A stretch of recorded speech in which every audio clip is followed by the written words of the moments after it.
നമ്മളിന്ന് നോക്കാൻ പോകുന്നത് CNG പമ്പിൻ്റെ രണ്ടാമത്തെ വീഡിയോ ആണ്. സോ ഈ 2 പമ്പുകളുമാണ് നമുക്ക് തിരുവനന്തപുരം സിറ്റിക്കകത്ത്, അതായത് നെയ്യാറ്റിൻകരയ്ക്ക് അടുത്ത് ഈസിലി ആക്സസിബിൾ.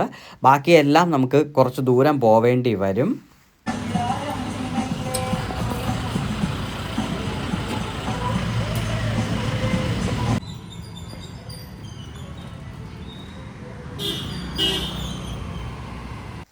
ബാലരാമപുരത്ത് നിന്ന് കാട്ടാക്കടയിലേക്ക് പോകുന്ന വഴിക്ക് ഊരുട്ടമ്പലം ജംഗ്ഷൻ എത്തുന്നതിന് ഒരു 300 മീറ്ററിനകത്താണ് ഈ ഒരു പമ്പ് സ്ഥിതി ചെയ്യുന്നത്. നമുക്ക് വേറൊരു റൂട്ട് വഴി ഈ ഒരു പമ്പിലേക്ക് വരാം. പ്രാവച്ചമ്പലത്ത് നിന്ന് കാട്ടാക്കടയിലേക്ക് പോകുന്ന റോഡ് വഴി നേരെ വന്ന് ഊരുട്ടമ്പലം ജംഗ്ഷനിൽ നിന്ന് ഒരു 300 മീറ്റർ റൈറ്റോട്ട്, അതായത് ബാലരാമപുരത്തിലേക്ക് പോകുന്ന വഴിയിലേക്ക് നിങ്ങൾ പോയാൽ മതി.